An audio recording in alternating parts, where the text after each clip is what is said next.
Yon, magandang buhay mga kaibon. Yan. Another day, another vlog. Usapang ibunan na may kasamang kaalaman. Yan, panibagong usapan na naman to about sa pag-aalaga ng ibon. Yan.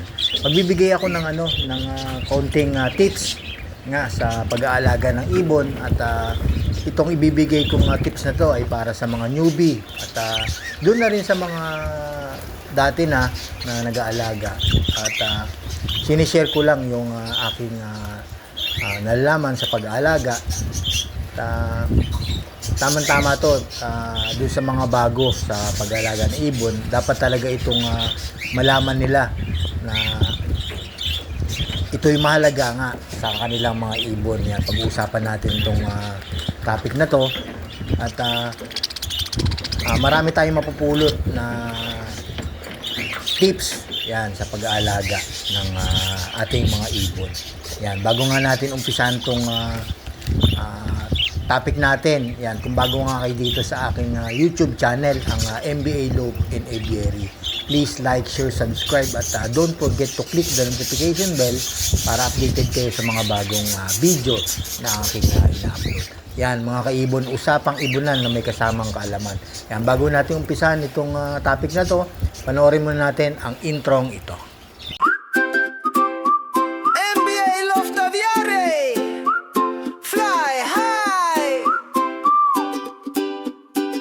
Hanap mo ba ay gabay sa pag-aalaga sa parakeets at lovebirds? Kami ang una. MBA Loft Aviary, kaibigan mapagkakatiwalaan. Sulit na mga ibon, laging maaasahan. Kalapate at paraket, sabay na lilipad. Kaalaman sa pag-aalaga, dito ilalantad. MBA Loft Aviary, sa saya ay kasama. Gabay sa bawat pakpak, gabay sa bawat tuka. Lovebirds at parakeets, alagang totoo. MBA Loft Aviary, para sa inyo to. Kulay ay makulay, buhay ay masigla. Sa aming channel, kaalaman ay makuha. Tips sa pagpapakain at tamang kulungan. Sa MBA Loft, kayo ay tutulungan. Huwag nang mangamba, ang ibon mo'y ligtas.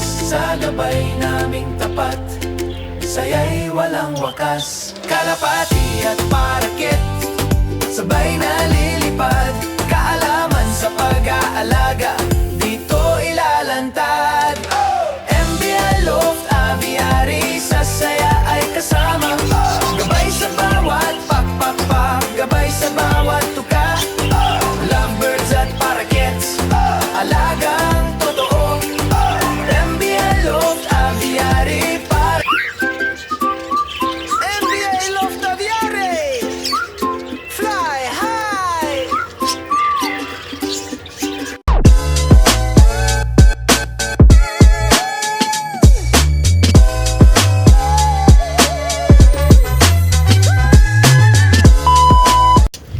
Welcome back mga kaibon. Yan, balik tayo sa topic natin, ang usapang ibunan na may kasamang kaalaman. Bali, ang topic natin ngayon at kailangan malaman talaga ng mga mag-iibon, lalong-lalo na dun sa mga bagong pasok at bagong pag-aalaga nga ng ibon. Yan. Bakit mahalaga ang tamang nutrisyon para sa ating mga ibon?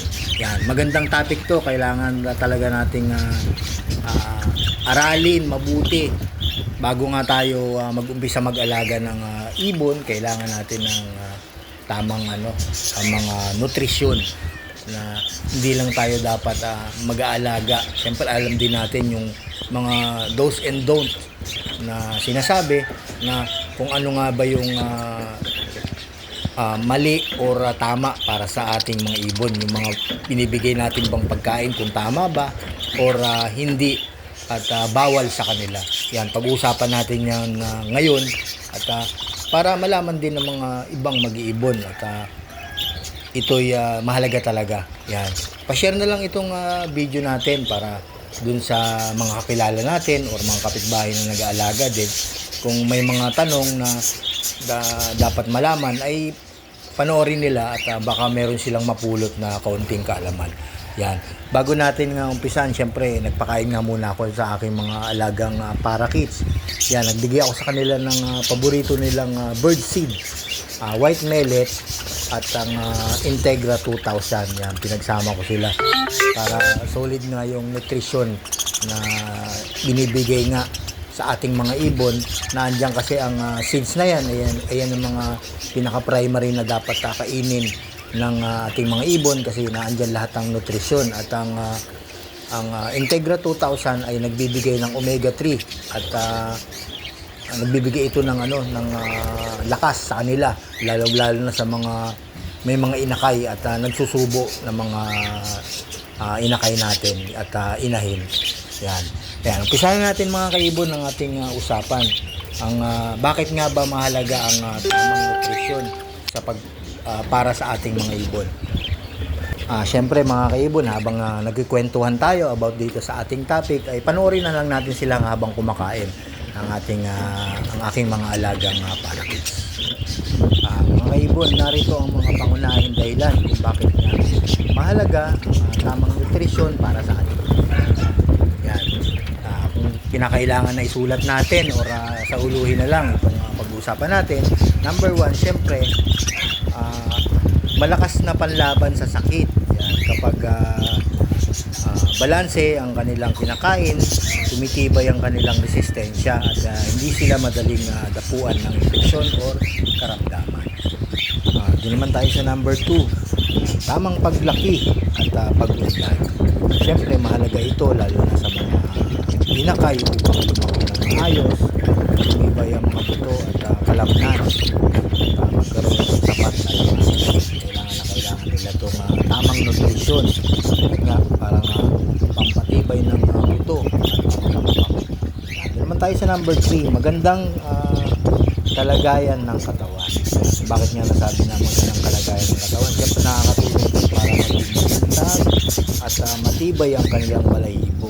Yan, maiwasan din ang labis na pagkalagas kasi kalimitan ng ating mga ibon pag ngayong tag-init or summer ay naglalagas talaga ang paglulubod. Yan, kasama sa sa paglaki ng ating mga ibon. At makapanatili rin nila ang kanilang magandang anyo. Yung sinasabing magandang anyo, yung pinaka-blooming ba at malinis tingnan at kumbaga kung sa lalaki ay talagang ang tindig ay pang bird show na. Yan. Naman tayo sa sa susunod bakit nga mahalaga ay ang sapat na lakas at sigla. Siyempre ang nutrisyon na nagbibigay ng enerhiya para makalipad at makakilos at manatiling aktibo sa buong araw. Yan. Kailangan nila ng sapat na lakas at sigla. Siyempre ang nutrisyon nga ng tamang nutrisyon nga ng pagbibigay natin ay nakakatulong sa kanila sa maging masigla at sabi nga laro ng laro. Yan kasi ang kalimitan ng mga ibon natin, yung aktibo sila sa paglipad-lipad. Kasi pag nakikita nating matamlay or hindi na sila kumakain, maling pagbibigay nga natin ng pagkain sa kanila or nutrisyon na kailangan nila. Kailangan tamang nutrisyon at para nga nandun yung lakas at sigla. Tapos doon naman tayo sa sa susunod, ang mahabang buhay at maayos na pagpaparami. Yan. Siyempre ang malusog na pagkain na ibinibigay natin ay nagpapahaba ng kanilang buhay. Yan. At kung nagpaparami ito, siyempre masisiguro rin nilang malusog ang kanilang mga itlog at inakay. Yan, sa tamang nutrisyon. Siyempre, bago natin ibigay or dapat ay kailangan natin alamin muna kung ano nga yung binibigay natin na pagkain para hindi lang sa mga inahin at hindi rin sa magulang ay ang kinakain nila ay napupunta rin sa kanilang mga inakay. Yan, gaya nga ng sinasabi ko na kailangan bigyan natin yung mga nanay or mga inahin ng tamang nutrition para pag nagsubo sila, maibibigay nila yung sapat na pagkain dun sa kanilang mga inakay at mabilis itong lumusog at tumibay ang mga buto. Siyempre, ang tamang pagkain ay kasing halaga rin ng kalinisan. Siyempre, para itong susi ng manatiling malusog at ligtas sa ating mga alagang yung mga kaibon yung kahalagahan na kung bakit nga dapat tamang nutrisyon ang pagbibigay natin sa ating mga ibon. Yan, tulad ng mga pagkain, kung ano nga yung mga tamang nutrisyon. Pag-usapan natin din yan. At kailangan alam din natin kung ano nga yung bawal or hindi bawal sa kanila. Siyempre, ito nga yung pag-usapan natin yung ano nga yung mainam na pagkain para sa kanila. Yan, ito na yung pumapasok na tamang nutrisyon para sa ating mga ibon. Ang pangunahing pagkain nila, siyempre, gaya nga sabi ko kanina, tayo nag-intro, ang primary talaga na binibigay ang mga seeds. Yan, binhi o butil, tulad ng millet, mais, palay, kanin. Yan, kanin, pwede po yan. Basta yung luto na wala siyang halong asin, ay pwede natin ipakain sa kanila. Siyempre ito, huwag natin itong gawing primary. Itong kanin ay gawin lang natin treats lang sa kanila na panghimagas ba. Pero ang pinaka-primary natin talaga ay ang mga seeds. Yan, tulad ng millet. Yan, kasi may mga millet kasi na white millet, red millet, black millet. Yan. Pero may nabibili na nakamix na ang canary mix. Yan. Tapos mais pwede tayong magbigay sa kanila tsaka palay. Yung kanin pwede kasi bibigyan ko dito sa aking ibon. Kanin tapos hinahaluan ko ng Integra 2000. Yan. Source of energy yan. Andiyan yung carbohydrates at omega 3. Yan. Tapos doon naman tayo sa pangalawa, yung mga pagkain na pwede talaga sa kanila, sariwang gulay. Yan, nandiyan ang malunggay, kangkong, kalabasa, carrot, repolyo, bell pepper, pechay. Yan, kung meron kayong mga tanim-tanim dyan sa mga gilid ng bakuran nyo o sa mga kapitbahay, ng mga gulay, pwede nyo ibigay sa kanila. Humingi na lang tayo sa kanila. Tapos, kung wala man lang, may mga nabibili naman sa mga palengke, basta green leafy vegetable ang ating ibinibigay. Siyempre, nagbibigay ito ng vitamin A at calcium. Yan. Importante sa kanila yung vitamin A at calcium. Calcium, siyempre, nagpapatibay ng mga buto at pakpak. Yan. Pwede na tayo magbigay ng prutas. Yan, tulad ng papaya, mangga, saging, pakwan, pinya. At basta water-based na mga prutas, yan pwede sa kanila kasi kailangan nila ng sapat na tubig sa katawan kasi pag naubusan niya, nandiyan yung maghihina na sila at mag-dehydrate. Pwede pang maging sanay ng kanilang pagkamatay. Yan, siyempre pwede tayong magbigay ng mansanas at peach. Yan, pero alisin natin yung mga buto. Yan, bawal sa kanila yan. Yung mga buto na yan ng mansanas at peach. Ito pa, kailangan natin din magbigay sa kanila ng protina. Yan, tulad ng nilagang itlog. Siyempre, walang halong asin yan. Ngayon, nilagang itlog at hiwa-hiwain na lang natin ng maliliit at para madali nilang manguya. Yan yung magiging source of protein nila. Tapos, hindi na tayo magbigay ng munggo pero luto na or sitaw lang pwede sa kanila. Yan, kung meron ng mga uod na kinakain din ng mga ibon yan kasi di ba yung mga maya, yung mga nasa wild na ibon na nakikita natin, kumakain talaga ng uod kasi source of protein din yan. Yan. At mahalaga yan sa paglaki at pagmalusog na katawan. Tapos meron pa tayo yung karagdagan natin gaya nga ng sabi ko sa inyo, kailangan ng calcium nga ng ating mga ibon. Siyempre saan nga nakukuha? Siyempre nandun ng cotton bone, mineral blocks para sa matibay ng lupa at yan ang kailangan nila sa ating mga ibon. Tamang nutrisyon. Yan. Doon naman tayo sa kasi nag-usapan na natin yung dapat natin ibigay sa kanila. Yan, isa-isa ko na. Doon naman tayo sa bawal na ibigay. Dapat iwasan at nakakalason or kumbaga, nakakaano ng sakit sa kanila. Yan. Number 1, yan, ang bawal na bawal, siyempre ang avocado, tapos tsokolate, kape, at saka hindi natin pwede bibigay. Siyempre, nandyan yung maalat at matamis, bawal yan. Siyempre, sibuyas at bawang, bawal din. Tapos alak at gatas, hindi naman tayo nagbibigay talaga ng alak. Pero, naandyan talaga yan sa yung mga bawal na yan. Hindi rin natin masabi kasi pag bawal na hindi natin mga hunted, siyempre nakawala yan, hindi natin alam, makakainom na pala sa labas na meron may mga alak-alak, bawal na sa kanila. Tapos yung gaya na sabi ko, bawal yung mga buto tulad ng buto ng mansanas, cereza at peach. Yan, yun yung mga bawal na tatandaan natin mga kaibigan.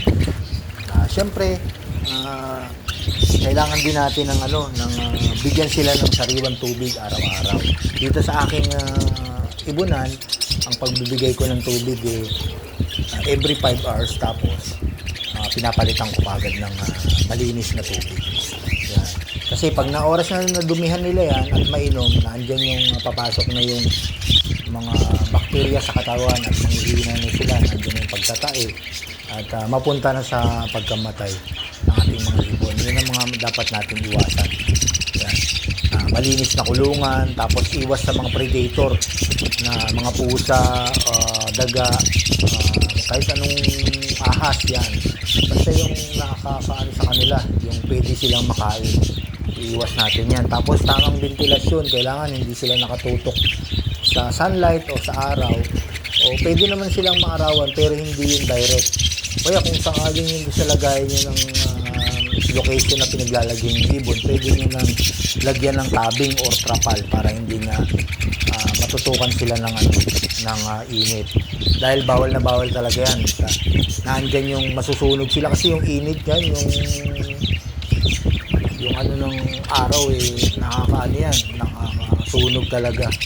At pwede silang mamatay. Unti silang nandiyan yung hihingali na sila. At unti silang mamatay. Yan lang naman yung mga yung mga dapat tandaan natin bago tayo mag-alaga ng ibon. Siyempre, alamin muna natin kung ano nga yung bawal or hindi bawal sa kanila bago tayo mag-alaga ng ibon. Kasi may mga nag-aalaga na magugulat na lang daw at namatay na yung kanilang mga ibon at hindi na kumakain. Siyempre, naandun yung hindi sapat na pagbibigay nga sa kanila ng nutrition na basta pakainin lang sila, hindi po pwede yun. Kailangan, nandyan din po yung pagmamahal natin sa ating mga ibon, yung pagbibigay ng gaya nga po ng sabi ko, siyempre parang kasama na rin sa pamilya natin yan, yung ating mga alam ibon. Kaya nga tayo nag-alaga, siyempre pantanggal natin ng stress at kung ano nga yung tamang oras ng pagkain natin, ganong oras din ng tamang pagkain nila. Yan. Dito kasi sa aking ibunan, ang oras ng pagbibigay ko ng pagkain sa kanila, 8 o'clock in the morning. Tapos, sa pangalawa, magbibigay ako ng kaunti lang sa hapon, 5 o'clock p.m. Pero kaunti lang, marami ako magbigay sa umaga kasi kung hindi ko sila mapakain ng hapon, ay naandun pa rin yung pagkain nila. Kasi ang first meal talaga ay dapat yung kailangan na makuha nila at marami kasi ayun yung panlaban nila sa buong araw na gutom kung sakali. Tapos kailangan ng tubig, malinis na tubig, tapos every 5 hours papalitan natin kasi nadudumihan po nila yan. Kasi di ba kalimitan ng ibon pag umiinom, naanong doon na sila dumudumi or mga naliligo. So, yung mga dumi sa katawan nila, iinumin nila at babalik din talaga sa kanila yan. Makamasakit. Dito sa akin every 5 hours. Tapos nagbibigay din ako ng mga vitamin sa kanila. Tulad ng dextrose powder. Ngayong tag-ulan at tag-init, kailangan natin ng pagbibigay ng dextrose powder sa kanila. Tapos magbibigay tayo ng vitamins. Ang pagbibigay ko dito ay ang binibigay ko rin vitamins ay Vitamin Pro. Yan, nandiyan na po kasi lahat. Nandiyan na ang lactose powder, amino acid, nandiyan na po lahat. Tapos meron na siyang probiotics at lahat ng nutrition ay nandiyan na po sa inumin na yan. Ang pagbibigay niyan every morning po, 4 hours din po yan ang binibigay natin pagkatapos nilang kumain, kasi doon po yung gusto nilang uminom para pagbigay nyo ng tubig na may vitamins, maiinom kagad nila at papasok na kagad sa kanilang mga tiyan, katawan, na-absorb kagad. Yan, hanggang dito lang mga kaibon, at maraming salamat sa inyong pakikinig ng aking munting salaysay sa ating habang pinanonood nyo yung aking mga parakits na kumakain. Yan, dapat tandaan talaga itong mga sinabi ko, kasi naandyan yung magiging natin gabay sa pag-aalaga ng ibon para alam natin yung kung ano nga yung dapat ibigay or hindi ibigay sa ating mga ibon. Yan, maraming salamat po sa inyong pakikinig at panonood sa aking ginawang video. Hanggang sa muli mga kaibon. Tapos ano ko lang po sa inyo, please like, share, subscribe at don't forget to click the notification bell para updated po kayo sa mga bagong video na aking ina-upload. Yan, maraming salamat po sa inyong pakikinig at sana po meron po kayong natutunan.